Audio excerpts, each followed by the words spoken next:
Today on the Retro Zoo Super Show, psychics, beholders, and really bad movies. Oh my. Live from Kakariko Village.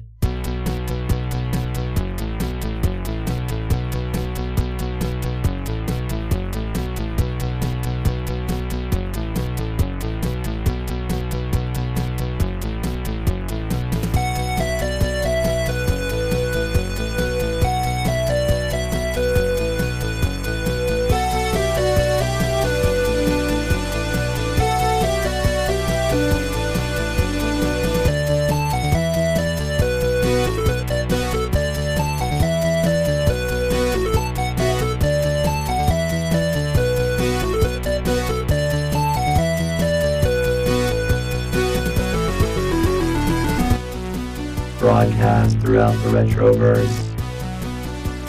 Transmitted to the real world via a maze of wires connecting a Super Nintendo to a Wii, to a Wi-Fi network, and finally to the internet. The Techno Funk Boy presents the Retro Zoo Super Show.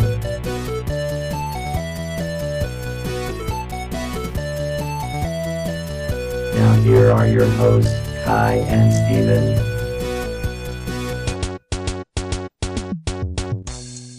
Welcome, this is the Retro Zoo Super Show, and I am your host, Kai, and today we are joined by our good friend, one of the movie psychics, Jeff. Hello, it's great to be here, like always. A little hard to get to. Yeah, you know, the sign over, you know, by the castle fell down, and so it's a little bit of ways through the woods. Yeah, it looked like somebody cut it down. It was weird. Yeah. Well, you know, started messing around in Barovia some, and I think something followed me. As it tends to do. If you are here, we must be talking about a really bad movie. Oh, yes. Oh, yes. Though probably one of the top 5 worst movies I've ever seen, if I'm being honest. Really? Wow. Yeah, it's... Oh, we gotta get you into worst movies. You know, this one was bad, but... there are movies that are bad and, like, enjoyable. Okay, yeah, that's a really good distinction. Yeah, this was bad and difficult to watch. Yeah, like yeah. I guess we haven't actually said what the movie is. I don't want to. Yeah, it's like the Voldemort of movies. It's just you can't speak its name, or else something bad will happen. Well, you know, we've been teasing for several weeks. Like 2 weeks ago, I said that I would watch Mazes and Monsters and come back and I will give you my impression of it. And so I think that everybody assumes we're going to be talking about that. We're not. I'm going to talk about that next week. I have watched it. But I've never seen it. Oh, wow. It's actually probably enjoyably bad. Or at least borderline. It's Tom Hanks's first like lead role, and it was a made-for-TV movies, and he's like clearly like head and shoulders more talented than anyone else on the film, and it really brings out the disparity of talent there. It's like when everybody's on the same level of bad, you can kind of get away with it, but when you have somebody who's like just like seriously good. And he's only seriously good in certain scenes. I don't know if you've seen like some early Tom Hanks, but it's like he's like exceptional in places and then just not good in others. And so it's the same way. It's the same way with this one, but it's kind of a fun film because it can't figure out if it's like a serious drama about mental illness and dealing with it, or if it's an attack on Dungeons and Dragons, and it kind of keeps going back and forth. That's interesting. Yeah, because I've always known it as it's like anti Dungeons and Dragons propaganda. Yeah, and it really does feel like there's multiple people writing this, and like one person has an agenda and the other person is just like really trying to like explore mental illness and how it affects people, and that stuff's kind of good. But then like every once in a while it'd be like, yeah, our friend Bob, I can't remember any of the characters' names, but our friend Bob, he's like really going through a hard time and he's got mental illness and stuff. But if I'm going to be honest, since I started playing Dungeons and Dragons, I've thought about suicide many times. And it's like really weird stuff like that. Like, okay, what are you? Are they playing the same Dungeons and Dragons that we're playing? Is there another Dungeons and Dragons that makes you depressed and can contemplate suicide? Man. Because that's not my experience of Dungeons and Dragons. I know. Well, exactly. And after this movie, maybe, but. But it's like, okay, so it's based on that real event of the guy, and I don't know why we're talking about that. We're going to go into this next week, but the real event of this guy who, like, I read about it more in kind of preparation for next week, but he he was going to kill himself, and he wrote a suicide note, and he went down into the steam tunnels of this university, and then he decided, this is dumb. And he left, but by that time they found the suicide note, and so he went out and hid out at a friend's. And so they had like this giant manhunt in these tunnels, thinking that he was going to go kill himself, and they found a bunch of Dungeons and Dragons stuff in his room. So of course, this is what the news says. And meanwhile, he's like hanging out at a friend's house, and he didn't commit suicide at all. But it's based on that. But in the movie, it's not the steam tunnels. It's this crazy system of caves, and they like legit are LARPing in there, and so that's pretty great. It's like actually kind of well produced, but just some of it is. It kind of like the movie we're talking about today. It's kind of clear that the screenwriters had never actually played Dungeons and Dragons or know anything about it, and so they create these sessions the way they think that they would happen, and it's all these weird ceremonies and stuff. And oh man, I think I might have to watch this one. Oh yeah, you definitely do. You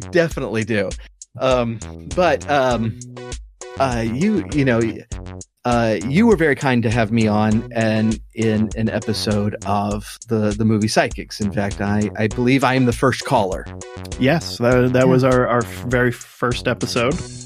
Yeah. So, why can you explain what the movie Psychics is?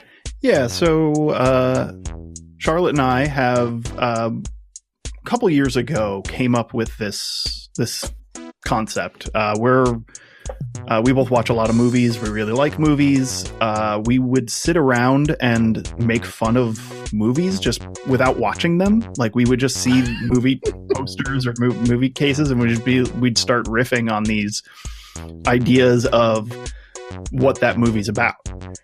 And Charlotte, being a writer and having a writer's background, she found that like when she was being serious about it, she oftentimes could very accurately predict movies, like very, very on the nose with a lot of movies that she would talk about. And so we decided to turn it into a podcast. We had several episodes of the podcast before we started moving from Northern California to Southern, and we never got back into it. And just probably in the last 3 or 4 months or so, we decided to revive it and turn it into a YouTube show where we are not only predicting these movies based off just looking at the cover, but we are then reenacting scenes of our predictions. And then we will eventually watch the movie and explain why our movie was probably better than the movie that actually got made. Yeah. Yeah, and hopefully soon we will have the podcast coming back out. We are working on getting some episodes together and starting to release some weekly podcast. Nice. Along with the YouTube videos that we're making. Yeah, that's really awesome. The episode I was in had a great caller. That's really the only part I watched. No, it was it's really well done, and thank you. People not only need to follow the YouTube, but they need to get kind of connected with a lot of stuff that y'all are doing, because like during the Academy Awards, y'all did a bunch of predictions for those. I think you got pretty much all of them right. I didn't watch the Academy Awards. I assume Gotti won everything. Yeah, you don't need to watch them because we curated it for you. Gotti did win, or should have won, everything. I think it got snubbed on the best animated feature. It's garbage. Best foreign language film, it got snubbed on as well. But wow, next year, Gotti 2 comes out. Gotti 2, right? Oh, that's great. So yeah, when I was talking about in a couple of episodes ago the Dungeons and Dragons movie and also Mazes and Monsters, you were like, "Hey, we should chat about Dungeons and Dragons," and I said Mazes and Monsters because I'm already watching Mazes and Monsters. You're like, "No, Dungeons and Dragons." And I'm like, "I really don't want to watch Dungeons and Dragons again. I've already seen it. It's bad." And you're like, No, I don't want to watch Mazes and Monsters. I think it sounds stupid. Let's watch Dungeons and Dragons. I'm like, okay, fine. I spent more money on this movie. I saw it in the theater when it came out. I've now spent more money on it, renting it.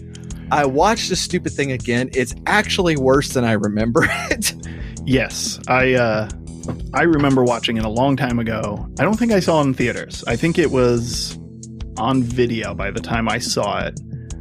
And someone I forget the circumstances. I forget if I rented it or a friend had it, but somehow I watched it, and it was, I think I was probably at the peak of me playing Dungeons and Dragons at that time in high school, I want to say 2000. So maybe, but I remember just being offended by it.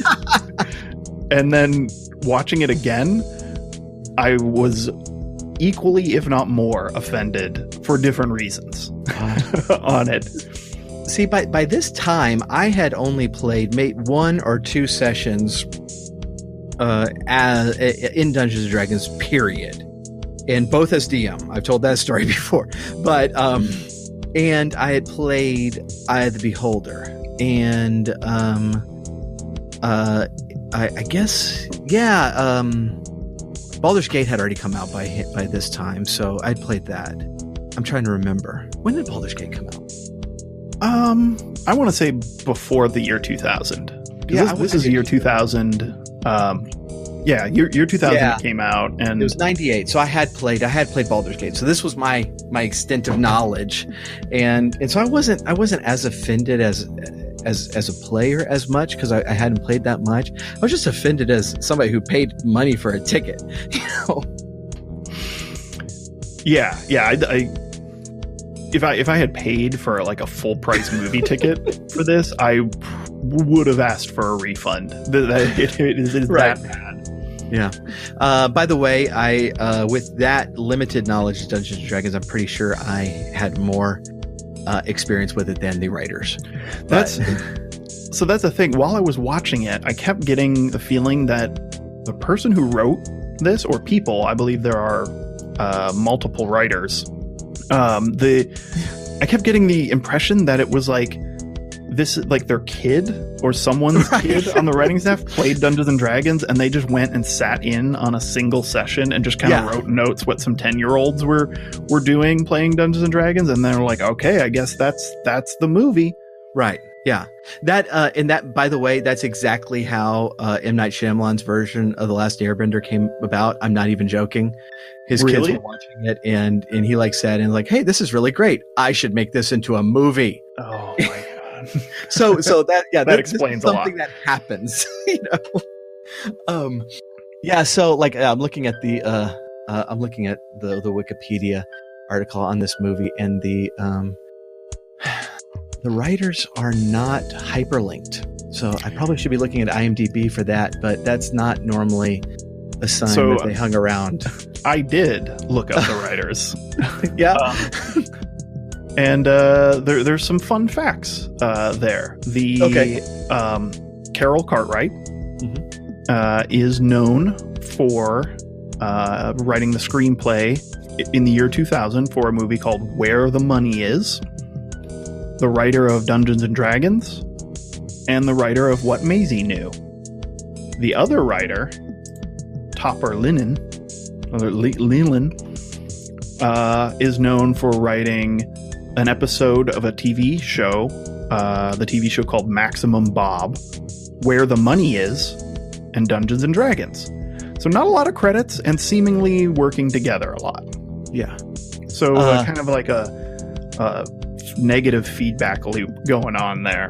Right. And, and it's like, and when I was looking up a lot of the actors, obviously, besides like Jeremy Irons, but a lot of them, as soon as I hit them, they're known for Dungeons and Dragons. And it's like, that's probably not the best resume topper ever.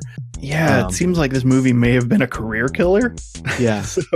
Yeah, well, it's like Thora Birch, who plays the Empress and is terrible in this movie.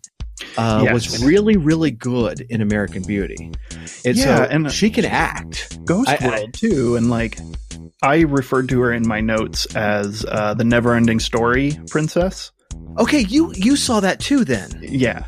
I really think they were trying to go for the childlike princess in there, but just the gold little chainmail thing overhead. Chainmail cowl. Really makes me think of Mordred from the movie Excalibur, and that's just because that's one of my favorite movies of all time. I've seen it probably literally 20 times, and I'm just like, every time I see her, it's like a mix of the childlike Empress and Mordred, and that's about the most extreme comparison that you can possibly make between those two characters. I feel like there were references to other movies too that I didn't write down, but I remember seeing and thinking that like this is clear that they're clearly trying to reference something but not doing it well. Yeah. Go ahead. I was just gonna say, you brought up Jeremy Irons. He is clearly the best actor in out of all of these. What? And he did it right. He look, this movie is like one of those fantasy films from the 80s, only with too big of a budget. And so like the budget and the quality of the acting and production are not on equal footing. But Jeremy Irons played it like he was playing in Krull or Lady Hawk or Never-Ending Story, just a way over the top, full of enthusiastic cheese, and it's the right call for the role. Oh yeah, I think the only wrong thing about his character is the like accountant middle management haircut they gave the wizard. He like when he first came on screen, it was just like, what did they gave him like the dorkiest like, and I can't talk much. It's basically my hairstyle, just short, and parted to the left. But you're not a wizard, though. Exactly. I'm not a powerful wizard. So I think all through my notes, I took notes during this movie for about half of it before I just kind of gave up and just decided I'd just watch it and see. But I kept referring to him as middle management wizard. Yeah. So he just seemed like he was wearing like wizard clothes, but then like from the neck up, it was just like boring accountant, like Derek from Accounting. Gosh. Okay. Well, so obviously we're going to be talking about Dungeons and Dragons. After the break, we're going to get kind of into the plot and all. Spoiler filled. Please don't tune out because it will be spoiler filled because you have some misguided notion about watching the movie. Don't do that. Let us tell you what happens. Just let us tell you. I actually have, if you want, there are like 7 or 8 paragraphs where I just wrote a synopsis of the movie. So, yeah, I can just tell you the plot of the movie. You don't need to watch it. Don't give this this movie money. Right. Before we do that, our last episode and I like while we were recording it, I had Sprocket sending me links to more information about Beholders because Mulks was asking me questions that I did not know the answer to because I wasn't expecting the questions. And as you were listening, you also were like, hey, here's the answer to that question you didn't know. And so I kind of wanted to go delve back into that a little bit because Beholders are super, super cool. They are not cool in this movie. There are a lot of them and they're terrible, but Beholders are super, super cool.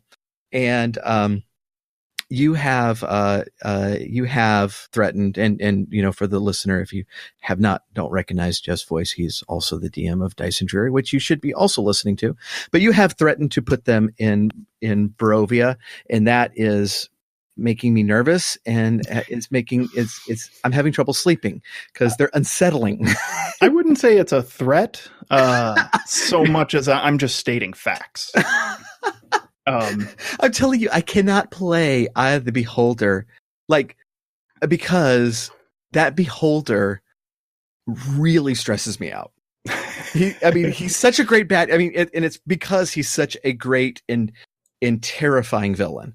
But he's the Xanathar, right? In Eye of the Beholder. Yes, I have another campaign that I do not record because it is just my for fun game that I play, and the main villain is the Xanathar. I think a different Xanathar. We went on a tangent looking that because you mentioned that to me, and I'm like, wait a minute, that's the name. So we went on a tangent looking it up, and it seems to just be the title of whatever Beholder is kind of taking over the underground of Waterdeep at the time. I'm not sure if there was like any kind of thing that they had to do to earn the title or something, but probably just kill the previous Xanathar.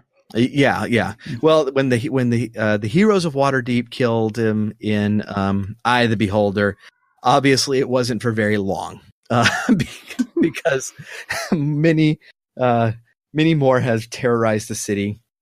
But let's face it. I mean, when Waterdeep makes 12 layers of sewers, you're just kind of inviting beholders. That's interesting. Is in the game? I know we're getting off topic here, but in the game, Eye of the Beholder. This is a retro video game podcast. Yes, talking about an actual retro video game is actually on topic. Talking about Dungeons and Dragons the movie is off topic. Okay, so this is a tangent back on. Oops. This is a tangent back on course then. Right, yes. In the game, is it really you're in the sewers, or do they specifically refer to it as Undermountain? It's in the sewers. Sewers. Which I think is, from what I read, he's actually in a different place in Eye of the Beholder than he would his successors would be. Okay. But I don't know Waterdeep that well, but yeah, he's buried he just burrowed himself down into the sewer system, where also dwarves and drow live, because again, Waterdeep. See, when you build 12 layers of sewers, that's what happens. The drow move in. That's what's confusing to me a little bit, because the 12 layers of sewers and things, it sounds very similar to Undermountain, which is actually underneath Waterdeep. Waterdeep was built on top of Undermountain, which was a dwarven complex. Now, okay, that's interesting. That might be then. It is Undermountain is a very dangerous place, and I could probably talk for an hour or more just on Undermountain and Waterdeep. But it is never known as the Dungeon of the Mad Mage. Hallister, the Mad Wizard, was there before Waterdeep. He built his tower on top of this place because of Undermountain, because of the magic that was down there. Eventually went crazy and descended down into Undermountain. Waterdeep was then built on top of this, and his tower, his wizard's tower, where it had the entrance into Undermountain, became the Yawning Portal, which is a tavern in Waterdeep that has a large well in the middle of the bar that you can descend down into this mega dungeon underneath Waterdeep. Interesting. Wow. Okay. Now, has that kind of existed since, or is that a development? I know it's existed since second edition, at least. Okay. Because there is a source book for AD&D about Undermountain, which is a lot of where the campaign I'm running, which is a mix of two campaigns right now, is two published campaigns where I'm just kind of running them simultaneously for the same group, which is interesting. But a lot of that campaign, Dungeon of the Mad Mage, is pulling from Undermountain source book from 2nd edition. Okay. And that's where in Undermountain is where the Xanathar lives. His hideout is actually in a city in Undermountain called Skullport. Gotcha. Okay. So that's interesting. So just doing cursory glances at the stuff about Eye of the Beholder. What it references is like I'm just looking at like the Wikipedia article because Wikipedia knows everything. It's always correct too. Yes, yeah, absolutely. The Lords of the City of Waterdeep hire a team of adventurers to investigate an evil coming from beneath the city. They enter the city's sewers, but the entrance gets blocked by a collapse called by Xanathar. They descend further beneath the city, going through dwarf and drow clans to Xanathar's lair, where the final confrontation takes place. So, yeah, okay, so I might be mixing up entering through the sewers to actually being in the sewers, and it might be that's just how we get in. Because it does not actually make any sense to have the dwarves living in the sewers, but it would definitely make sense for them to be living in Undermountain. Yeah, definitely. That's what it sounds like. That was interesting. I definitely am going to play the game, and to bring this all back around to the movie. I searched for a very long time trying to figure out where Izmir was and Sumdal, the kingdom of Izmir and the city of Sumdal. I don't think they exist in Dungeons and Dragons lore. Gosh, and that makes zero sense because, look, you obviously have the rights to use this stuff. Yeah. You have literally decades of great stories that have been told. So much source material to pull from. I mean, just even and so many of us would have thought it would have been so cool if they went through like a Waterdeep. Yeah. Or if a Dritz Duerden were in the background. You don't even have to talk to them. Just like a little wink and a nod. Right. Exactly. Those kind of like little Easter eggs and little like, hey, we're Dungeons and Dragons. Right. Yeah, exactly. And naming it Dungeons and Dragons is another thing that really kind of rubbed me the wrong way, I guess you could say. So I feel like if you were to make a movie like this, naming it Dungeons and Dragons, I don't have an analogy for it because I was going to say that'd be like making a movie Battleship based off of the game Battleship, and there actually is a movie called Battleship that is based off of that game. Right, but it almost seems like, why wouldn't you name it something like Waterdeep, or in this case, what they're trying to get like some dragon staff or something, like just name it that. Like don't Dungeons and Dragons. I don't know. It just didn't seem like it seemed like a very good game title, but not a very good movie title. Well, yeah. And it's also setting an expectation that probably would have been more enjoyable if it were named, Grand Fantasy, just because it's like, I'm going into it expecting the great Dungeons and Dragons archetypes, the grand sweeping stories and the just great villains. It's kind of like when the first G.I. Joe live action movie came out, and and it like had almost nothing to do with G.I. Joe except the names of the characters. Yeah. And it's like, I actually would have liked that movie if it were called Random Action Heroes. Yeah. But it was called G.I. Joe. And what about stupid G.I. Joe, right? It's kind of like that when you go in, and it's just like every once in a while, you're the writers are like, oh crap, we forgot this was Dungeons and Dragons. Do something that might resemble a spell. And and then they're like, okay, well we'll zap you with a lasso, but what we're going to call it is some kind of holding spell. Yeah, I did notice there's that scene where they just were like, it's about a third of the way into the movie, and they all go to that Thieves Guild place, and then they're just like, oh yeah, I have some traps. I have some dungeon-like traps. Let's just go into the maze. I forget what he called it. This gauntlet or something like that. Yeah, it was some like maze gauntlet that made it seem like no one's ever survived, and it was 3 rooms, right? And it just seemed like, oh, we got to put some traps in here. It's like Dungeons and Dragons. There's dungeons, so we haven't had a dungeon yet. Let's just make some 3 trap rooms, and he'll go the Will Wheaton looking guy, Will Ridley, right?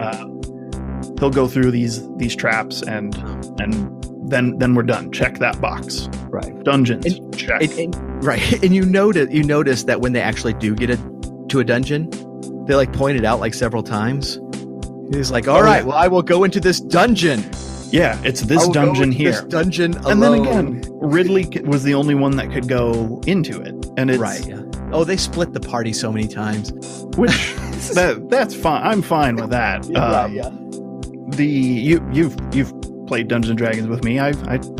I'm fine with splitting the party. Your exact quote was, "You know what they say about splitting the party? Works every time." Works every time. But I almost like those 3 trap rooms that he went through. I feel like that should have been the bulk of the movie. We should have seen the whole party going through something like that. Yeah. Like that, it wouldn't have been that interesting. I mean, Indiana Jones movies don't stay only in the tombs and dungeons the entire movie because they would get old. But it would have improved this movie a lot if they had gone through a dungeon together and all used their powers. Because the wizard, Marina, I believe her name is. Yep. Mm-hmm. I think she cast a total of maybe 3 spells. The entire... that's almost all she has. We'll get into that there's actually a game based role playing game. We'll get into that, but yeah, on top of being like kind of an offensive character, like just the way she's used and treated like a prop through the entire thing was just kind of like, this is really kind of offensive. Like the one female character you have here is just going to be totally inept and not do anything and just get caught. I think twice. Doesn't she get kidnapped in 2 different occasions? So yeah, and she's not the only female character. There's the Empress who gets kidnapped twice. Oh yeah, the Empress. And then there's the she-elf who gets kidnapped twice. I don't know if she gets kidnapped, she gets also captured. Doesn't do a lot. Yeah, she's completely worthless. There is that great scene where they're all sitting around the fire and talking, and then someone moves, and she's just like in the tree in full view behind them, supposed to be listening in it from the shadows, but is just like 5 feet away in a tree, and it's just like no one saw her there. No one just like looked up a few inches to see this elf sitting in a tree. Right. Oh gosh. So to kind of hit on the plot a little bit. So, basically in this kingdom that never appears in Dungeons and Dragons, there's like the Empress wants to declare everybody to be equal. And it strikes me, I'm just saying, that if somebody declares that everyone's equal, that means you're not equal. Yeah, not everyone's equal then. Yeah, if whoever's making the declarations, that's the person who's not equal. That's the person who's in control. Yeah. But the ruling wizards, want to stop that. This is also a plot that does not appear in Dungeons and Dragons. I mean, there's kings and there's lords all over Dungeons and Dragons, and there's not really ever a problem with that, except that they're evil, and then you kill them. And meanwhile, you have these two thieves, Ridley and Snails. Snails played by Marlon Wayans, because we have zero name recognition besides Jeremy Irons in this movie. And we have to stick someone in somewhere that we can afford, because we've blown all of our money on oftentimes not even important special effects. And they got him before he rocketed to fame with the Scary Movie and Scary Movie 2. And yes, but at least he was one of the Wayans brothers at that time, so we know who he is. And they decide they're going to steal some stuff from the wizards, because we all hate the wizards, because they're just lords over us and are harming us in some way that's never actually specified in the film. It's that they're meanies. yes. And they go in while Jeremy Irons sends my actual favorite character in the movie, Damodar, who I don't know why he has blue lips. I think he just likes just raspberry blow pops a whole. Apparently, yes. I have several questions about it. It was like, he's in a relationship with one of the Blue Man Group people? He's like, it's very confusing and never explained or even addressed. It's never even brought up. And if it were a Dungeons and Dragons thing, then it'd be a Dungeons and Dragons thing, and we would, okay, that's fine, right? If there was a race of creatures in Dungeons and Dragons, just if they said half elves have blue lips, then we would recognize, he's a half elf. But that's not a thing. That's not a thing in Dungeons and Dragons. No, it's just a thing that they were fantasy movie. Give him blue lips. Give him blue lips. But he is spectacular in this movie. He also hams it up a lot and is over the top and is a terrible swordsman, even though he destroys everybody in two blows. He also just used his hands in one of the battles. Yes. I don't know if he had gauntlet things on, and he was just blocking swords effortlessly. Yeah. With his wrists. It's so good. But he's going to try to find the scroll that's going to tell them the location of this dragon's eye, which they will bring to go get this staff that's going to let Jeremy Irons control red dragons, because the Empress had this staff that I thought watching the movie that she was controlling bronze dragons, because that would make more sense, but I think it's actually gold dragons.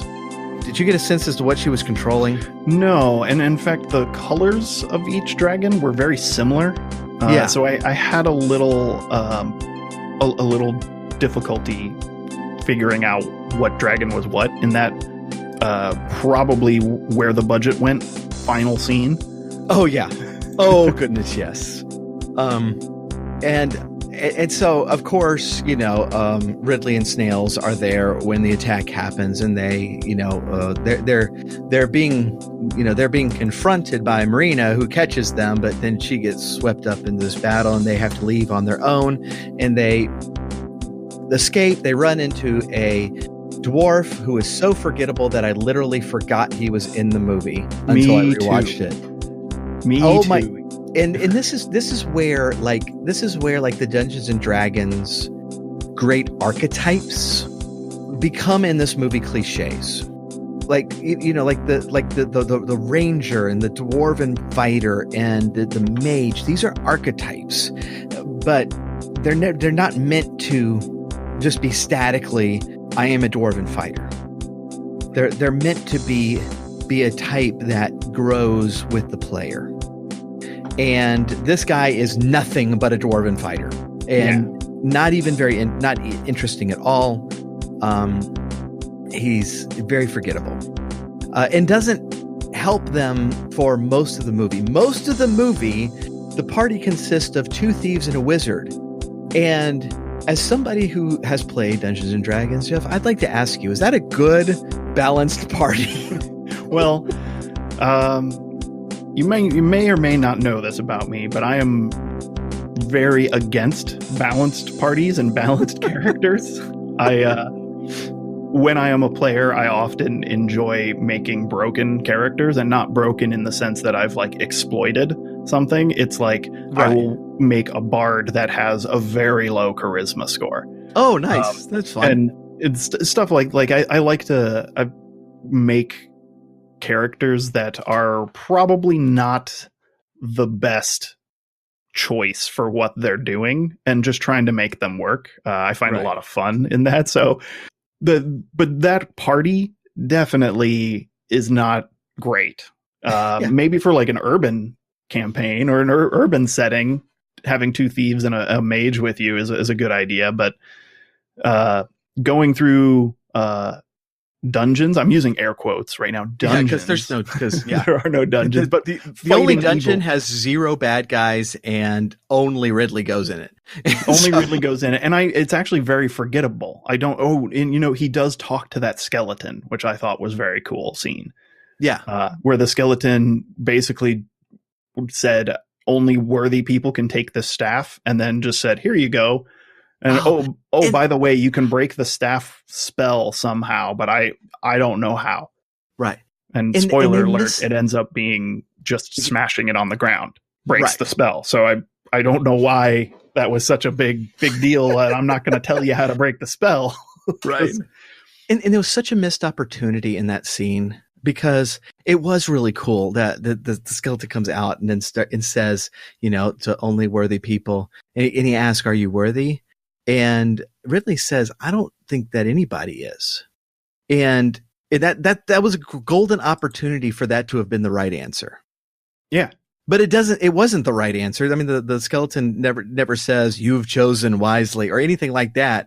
It's just like he just grabs it from the skeleton. It's like there's no monster guarding it or anything. It's just this animated skull that has no strength. It's like, I mean, I guess proving your worth is just being able to take a staff from a non-animated skeleton, Yeah, just a skeleton hanging on a post that can talk. That's how you prove your worth. Yeah, exactly. The movie was just full of missed opportunities and attempted one-liners. I don't know if you picked up on that at all, but there were multiple times when a character delivered a one-liner, but it wasn't witty or clever at all. The one I wrote down was the dwarf was asking about money, saying something about getting paid for being with the party. Yeah.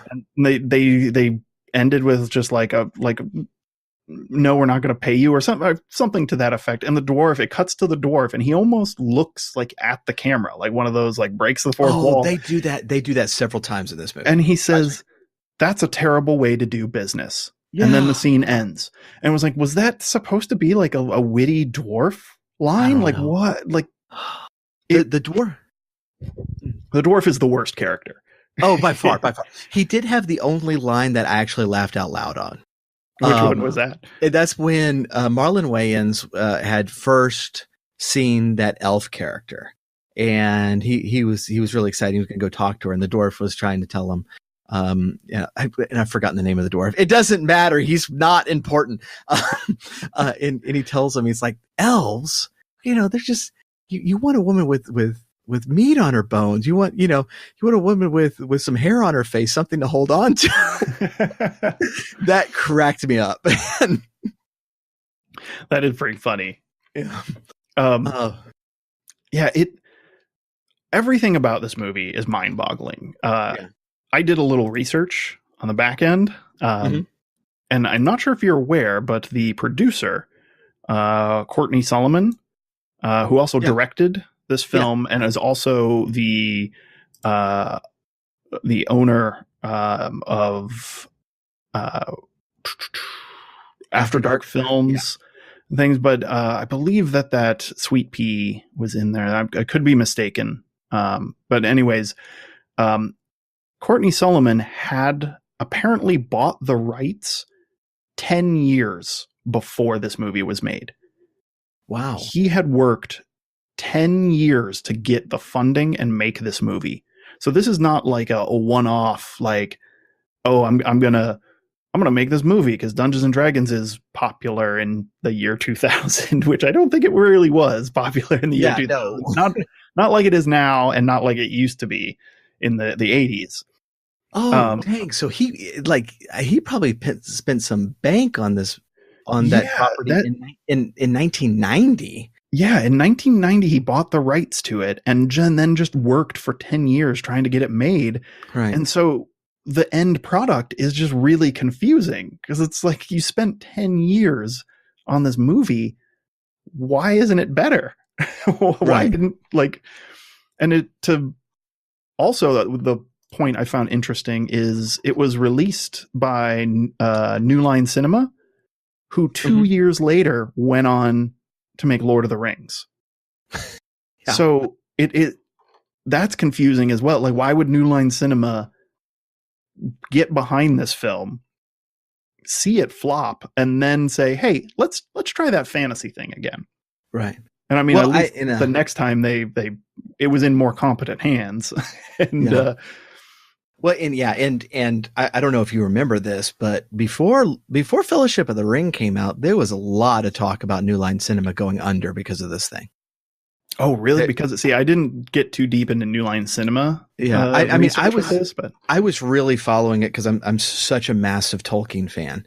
But there was a lot of talk about, it's like, yeah, if you got stock in New Line, you better sell it, because they just spent hundreds of millions of dollars to make 3 movies at the same time, and it was all kind of riding on Fellowship, right? Because if Fellowship tanked, that didn't bode well for the other 2, which were already being made.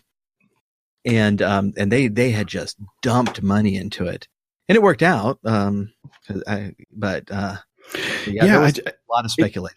It's just confusing. Like, did they just forget that this happened? That the Dungeons and Dragons movie happened? That they and like, to have a budget, because the budget for this movie, pretty big. It was $45 million. This is a movie where the biggest name is Jeremy Irons, who's playing the villain, with a first-time director, with writers that no one's ever heard of. It's like, I don't know how you argued that kind of budget out of New Line. This really seems like one of those movies from the 80s where you throw a couple of $1 million in it, and have animatronic creatures and which kind of probably would have improved the movie. Oh gosh, yeah, that would have been great. The dragons, you see a dragon right in the opening, and it's I laughed out loud at the sight of the dragon because it was the least scary and intimidating thing. Right, with the round bulbous nose, it looked like a puppy. It looked like a lizard puppy. Yeah, and this is what, like 15 years after Dragon Slayer, which had old fashioned stop motion special effects. And the dragon in that movie was fantastic. And now we're getting, 15 years later, just some really kind of goofy, the dragon that eats Jeremy Irons at the end. I thought it was, it was advertising a kid's cereal. It looked so so cartoony. It was just, it wasn't the right fit for the movie. It also took the dragons in a direction that I think was very typical for fantasy dragons, to just be just monsters. Yeah. Whereas Dungeons and Dragons, I can't recall earlier editions, but I know recent editions, dragons are not just lizard monsters. They're not just dinosaurs with wings. They are super intelligent. They can speak and talk. They're very smart. The evil ones are very very scheming. They have all sorts of plans that they're unfolding. Like, they are villains in their own right. They're not just monsters to go slay. They are these scheming arch villains of campaigns. And so for them to portray dragons like just dinosaurs with wings, it was just a little like, you clearly don't play Dungeons and Dragons. Like, you clearly are not aware of Dungeons and Dragons lore. Yeah. And that's very similar to the way they treat the beholders. Because the beholders, so there's a scene where they're trying to get into this castle. And there's a bunch of soldiers there and a bunch of beholders that are apparently like backing up the soldiers. And there's a lot, like several of them there. And they trick them by throwing a rock. And the beholder turns around, and this animation I actually thought was pretty cool because it had all of its eye stalks tucked away until it heard that rock, and it swung around and all of its stalks just popped out. I thought that was pretty cool idea. And then it goes running, and it's like, and just like if you haven't heard the episode from last week, I mean, just pulling a little bit from that, it's like no, they would not be there with other soldiers. They would not be serving this wizard. They wouldn't be there with each other. Yeah. They would be locked in mortal combat with everything around them right at that moment. And they're super smart. They wouldn't be tricked by the throwing rock gag. Oh, yeah, of course. And so they really did take this great monster and stripped it of its personality and what makes it terrifying. And just kept the image, which is, I mean, just one of the cool things about Dungeons and Dragons monsters is they have so much personality. Yeah, and beholders as well. It's I believe you guys talked about it in the last episode. It is an iconic Dungeons and Dragons creature. I believe it is Wizards of the Coast IP. Like they are the only ones that can have the beholder, and it's just such a like. They are an iconic villain in Dungeons and Dragons, and for them to just be like a support to some guards seems very seems very belittling of these, again, just like the dragons, of these arch villains of campaigns. Right.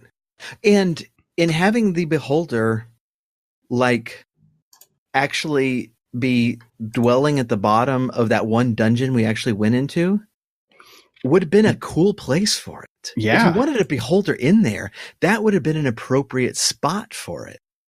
Instead of just, there's so many other races. And besides the dragons and the beholders, I might be missing some in my memory, but were there really any other kind of iconic Dungeons and Dragons monsters there? There was like an imp, but that's not really... Yeah, iconic. But like, there's no like mind flayers, kobolds, anything that you would actually fight. I was confused about the blue-lipped guy. What was in his head that had the tentacles that came out? So that I was kind of wondering if that was like related to a mind flayer of some type, but it didn't actually resemble a mind flayer. Yeah, and it didn't resemble mind flayer. I thought intellect devourer might have been it, but they don't have I don't think they have tentacles like that. And it just felt like you spent all this time to get the rights and spent 10 years writing this movie. Like, you couldn't throw a few villains, like monsters in there that you did correctly and named them correct. Like it just felt very phoned in, a lot of it. Yeah, exactly. Yeah. And that, and this is a scene where Jeremy Irons is trying to ensure that Damodar completes his quest, and so kind of inserts these tentacles into his brain that's basically going to kill him if he doesn't succeed. And yeah, he has some weird motivations going on. Like, he's evil to begin with, and then Jeremy Irons doubts him for some reason. I wasn't unclear of why Jeremy Irons was doubting him. They had $45 million to spend. They didn't pay the writers anything, and they didn't have any actors. And so, yeah, it just seemed like there was that point when they were the blue-lipped guy was fighting Will Wheaton, and they said something. There was something going on between them about, like, I'm doing this for the princess or the queen or whoever she was. And he was like, I'm doing this too, but it was set up like, oh, he's just evil because he has the thing in his head. But it was like, no, wait, he was evil before. And then when he eventually gets the thing out of his head, he's still evil. And so it was like, well, what was the thing in his head for? Yeah. Now, just so you could make his ears red and have some tentacles come out? I did read that the sequel, Wrath of the Dragon God, does have Damodar in it, and so I'm definitely going to watch it. Are you going to do another episode? Because oh gosh, that would be enjoyable. I will come back and talk about the sequel to this movie.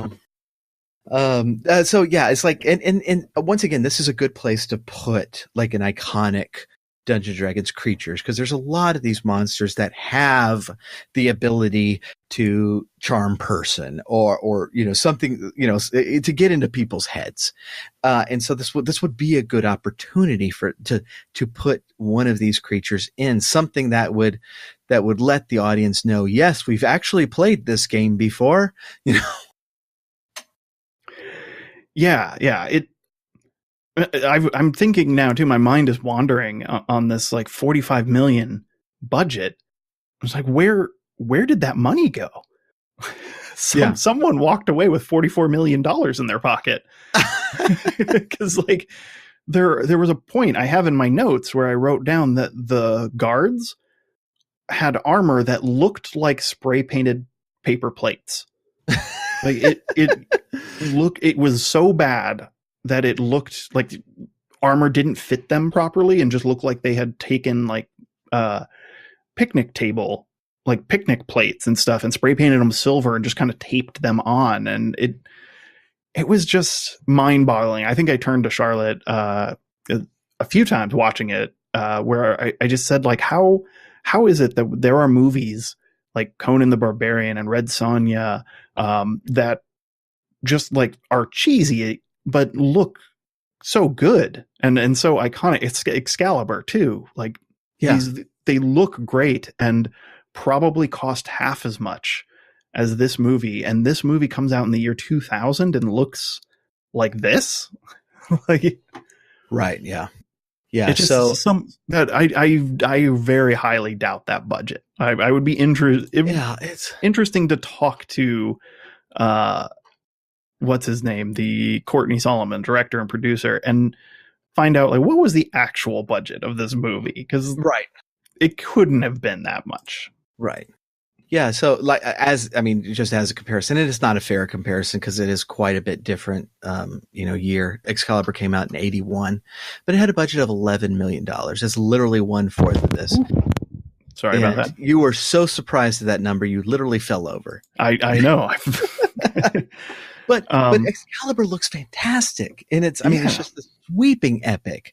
And there are a lot of just filming mistakes. You can see the film crew in the reflection of the armor. There's just no way around that,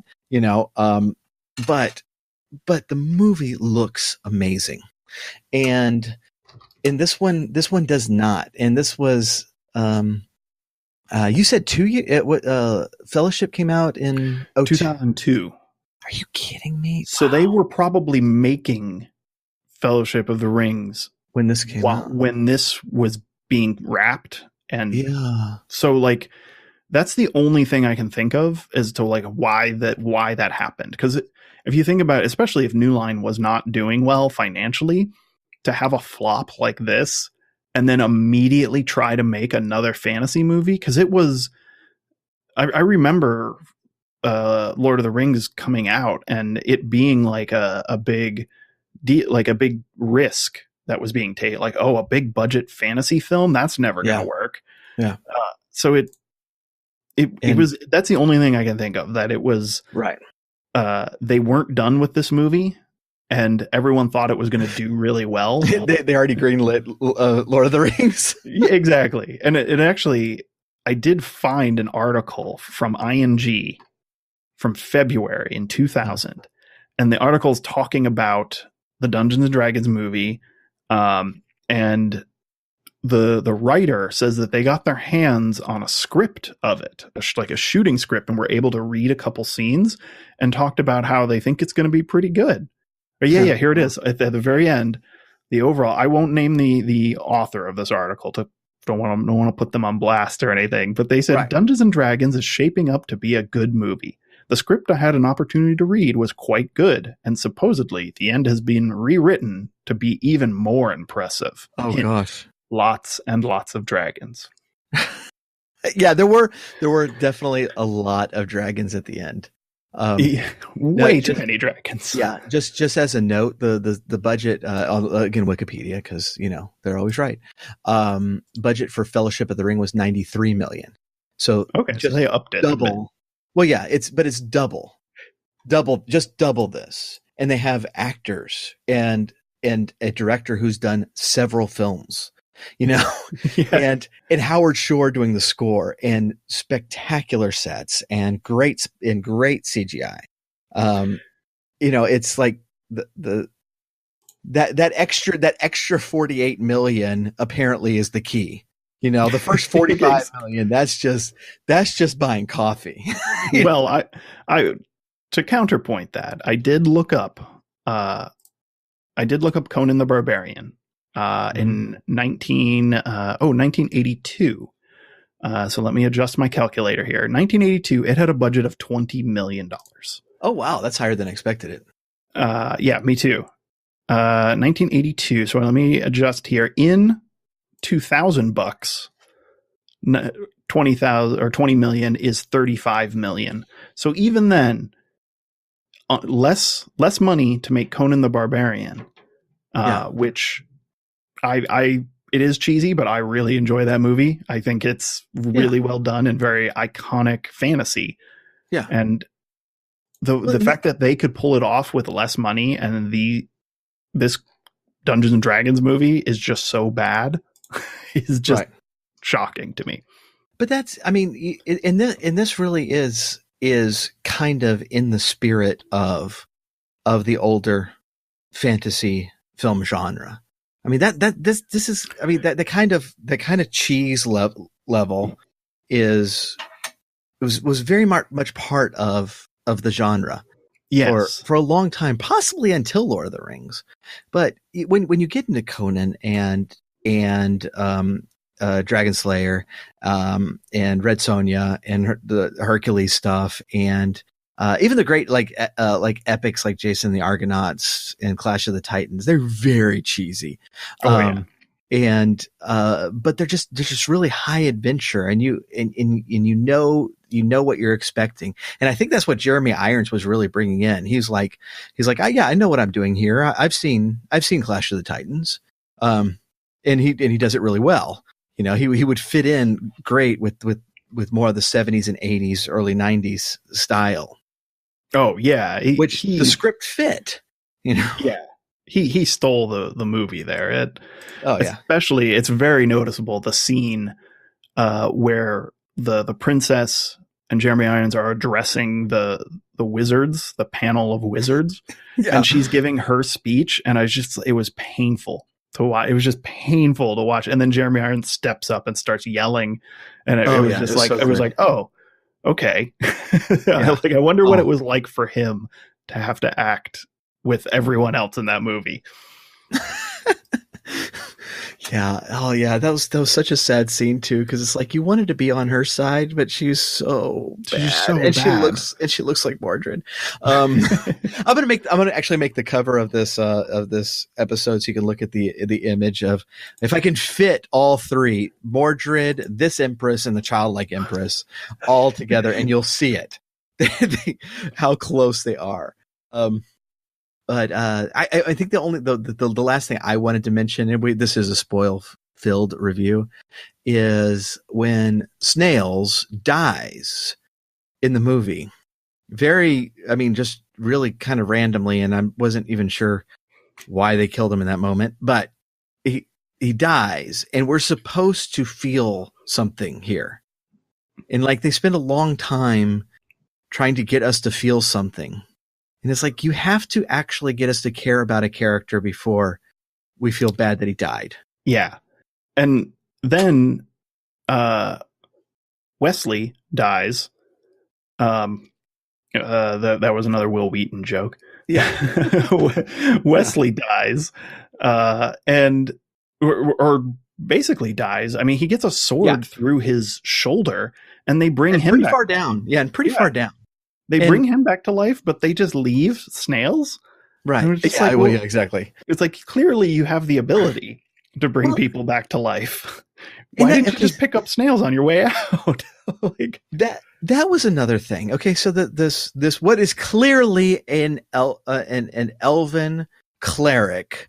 If we were playing a game, an elven cleric, high level cleric, brings Wesley back, and Marina is like going like, wow, I don't understand. How did you do that? And he goes into a speech about, it's like, you humans play with magic, but we elves are magic. Oh man, I just and it's go like, on, yeah. Is that? I've never heard of that in Dungeons and Dragons. No, but you know where I have heard his little speech before? What?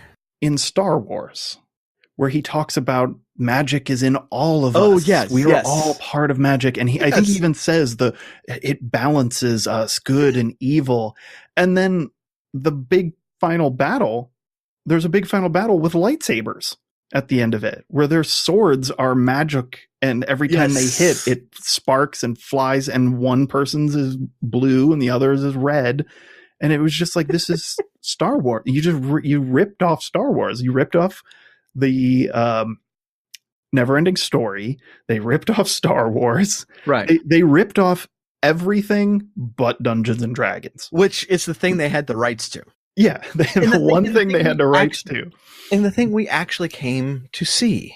So okay, so and I've been bugging you for literally months now to read Margaret Weiss and Tracy Hickman's Dragonlance Chronicles series, and I just bugged you about it earlier today. Oh yes, but they have a galactic fantasy series where and I forgot the name of it, but if you look at the cover, there's clearly somebody standing in a spaceship hangar wielding a lightsaber. It's very clear, and that's fine. Because that's the reason I would read that book, right? It's like, oh, Tracy Hickman is tackling Star Wars. I'm on board with that. He wrote a StarCraft novel. Guess who read it? I did, because I like Tracy Hickman. Yeah. I like his stuff. We're playing Curse of Strahd, which is not written by Tracy Hickman, but it's based on Tracy Hickman's work. I like his stuff. He is a writer. Oh, he is a writer on it. Yeah, they brought him in to consult and help break the story. Gosh, that guy's so interesting. But it's like, it's like that's what I'm not like when I pick up that book, and I have not read it yet, but when I pick up that book, I am not expecting Dungeons and Dragons. I'm expecting Star Wars. Yeah. And when I go to a movie called Dungeons and Dragons, I'm not expecting Star Wars. Yeah. Not expecting Star Wars or whatever that was. Right. Like I have low expectations when it comes to fantasy. I mean, I grew up watching Xena and Hercules and Legend of the Seeker. And I will watch those, especially Legend of the Seeker. I have watched that again recently and recognize that it's like, yeah, this is not great TV.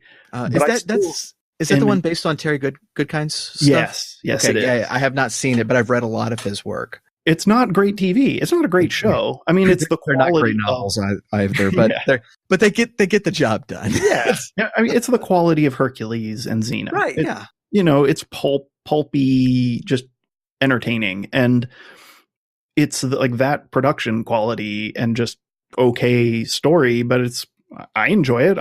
I don't feel angry after watching it like I did watching the Dungeons and Dragons movie, where it's just even as removing the Dungeons and Dragons aspect from it and just having it be a fantasy movie, it's even a bad fantasy movie.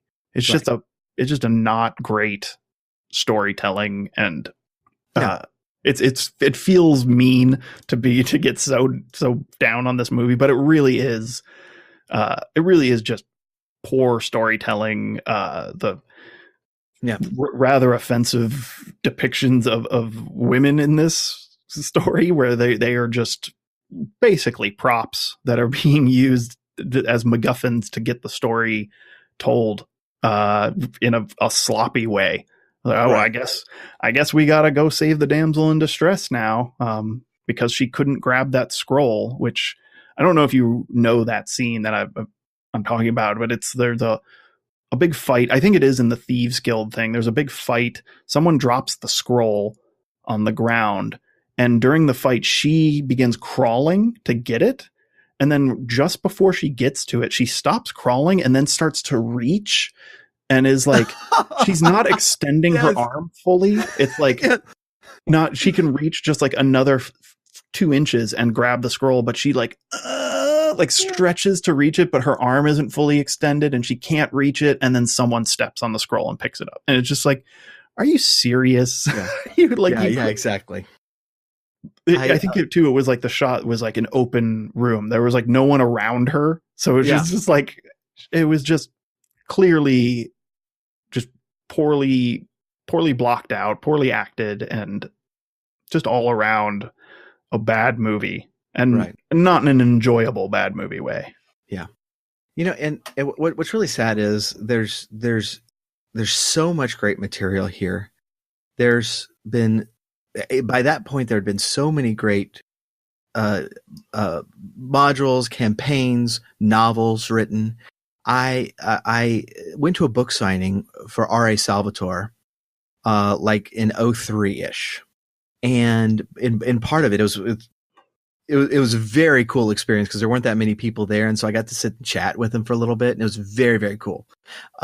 But he, and part of what he was talking about is somebody asked him about a Dritz movie, and he's like, I don't know why, it's like, I have no control over that. I don't have the rights to it.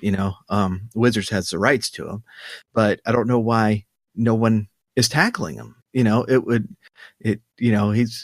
There's not a ton of magic. It would be fairly cheap to make and all. Yeah. And it's like, if you're going to throw $45 million at a movie, goodness, do a Dritz movie. I'd be all over a Dritz movie.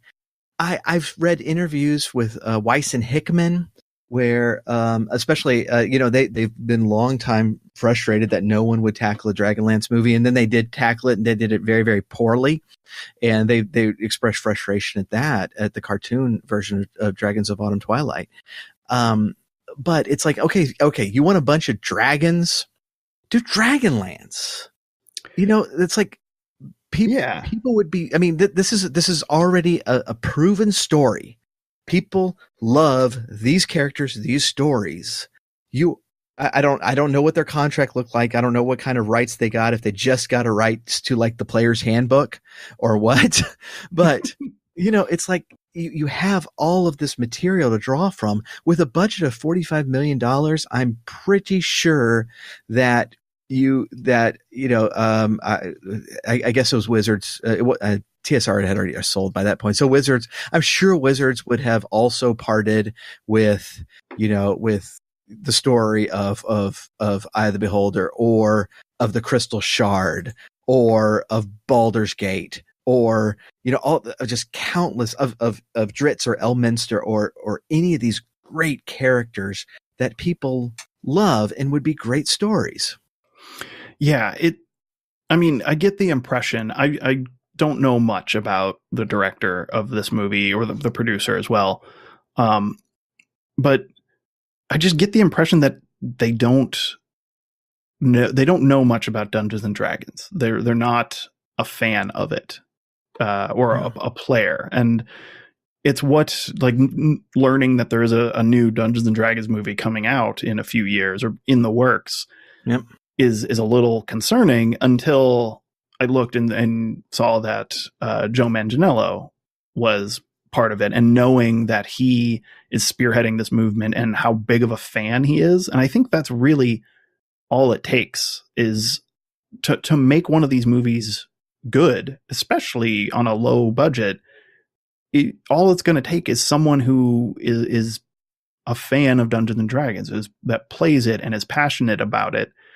And that's all you need, is just someone who's willing to portray it with the level of seriousness and humor that it deserves. I mean, you don't have to play it completely straight, but you just need someone writing it and directing it that is a fan of the game to make it what people want, because I feel like it's a very low bar of entry to appease Dungeons and Dragons fans. I would argue that, there are some franchises like Star Wars, for instance, where the fan base tends to be a little set the bar a little higher for what they consider to be Star Wars. It tends to be a little elitist about it.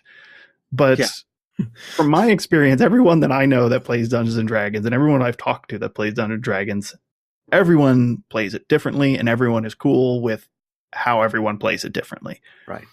Well, so in the other media I won't say the blanket statement, because like a lot of the video games have been very, very good and such, but like any sort of television or film media connected with Dungeons and Dragons has been spotty. I mean, the cartoon show has a lot of really cool ideas, but it's also has it filled with annoying kids, and this movie was bad. The sequels were apparently bad. I haven't seen them yet, so, earlier we're going to get an animated Dragonlance. This is going to be great. Kiefer Sutherland's going to be in this thing playing Raceland. Yes. And it was terrible. Oh. And so it's like, it's like, even if I had gone into this movie and they had used the freaking beholder correctly, I would have been so much happier, because it would at least been an indication. It's like, oh, okay, they actually are aware of something, instead of just like putting the beholder randomly, and you're like, you didn't even read the Monstrous Manual. Come on. Yeah, it's like they had a checklist. Like Wizards gave them a checklist, and they didn't care to research it. They just did the surface level, like, oh, it says here we got to have a beholder in it. Look at a picture of a beholder, send it off to the graphics department. Make this for us. Wow. Yeah. So, at the end of the day, we had some complaints, but it's just a pretty great film. Yeah.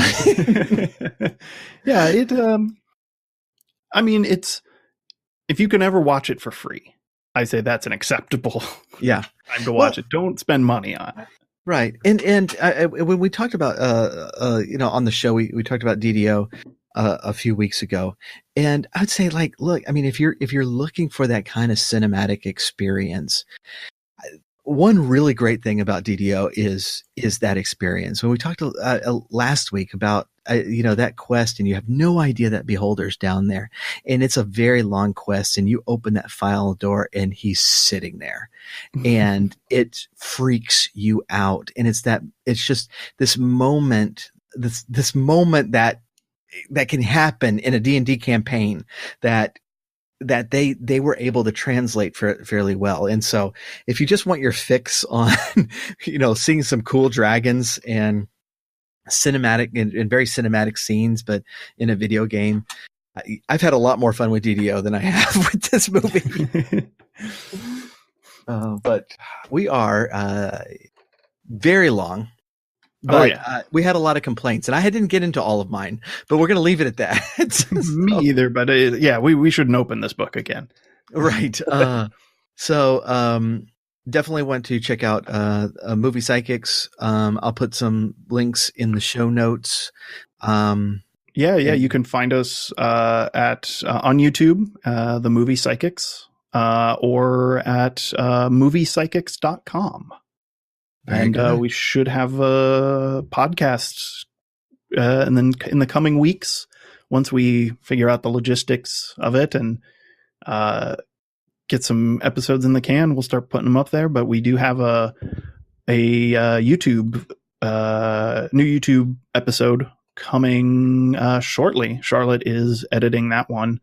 Awesome. As I was going to say as we speak, but no, because I'm sitting at the editing computer. so no, she can't be editing it. But you're getting as many podcasts as me now. I know. I'm collecting them. I'm slowly collecting them. It's kind of addicting. I have to warn you.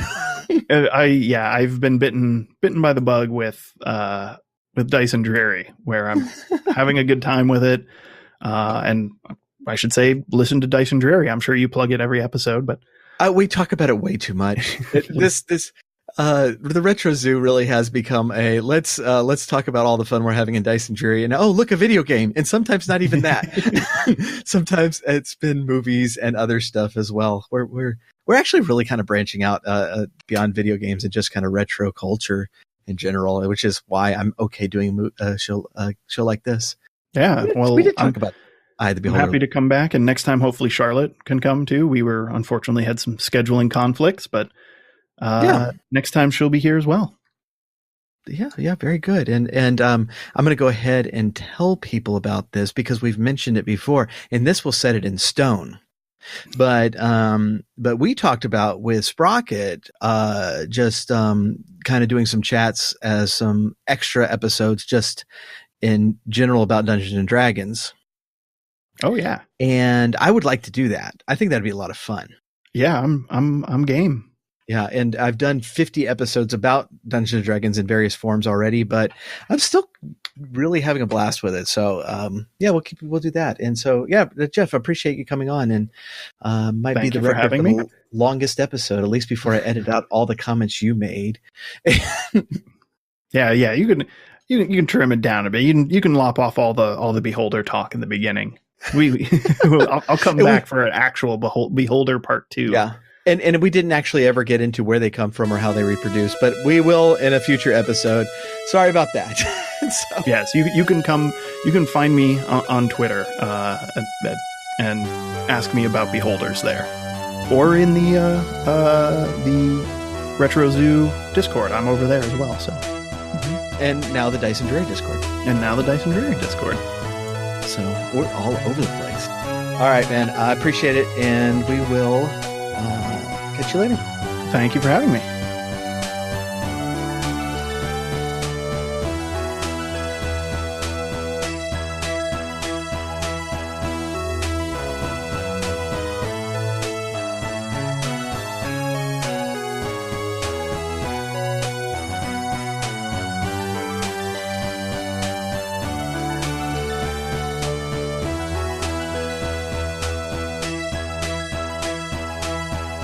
The Retro Zoo Super Show is brought to you by the Techno Funk Boy.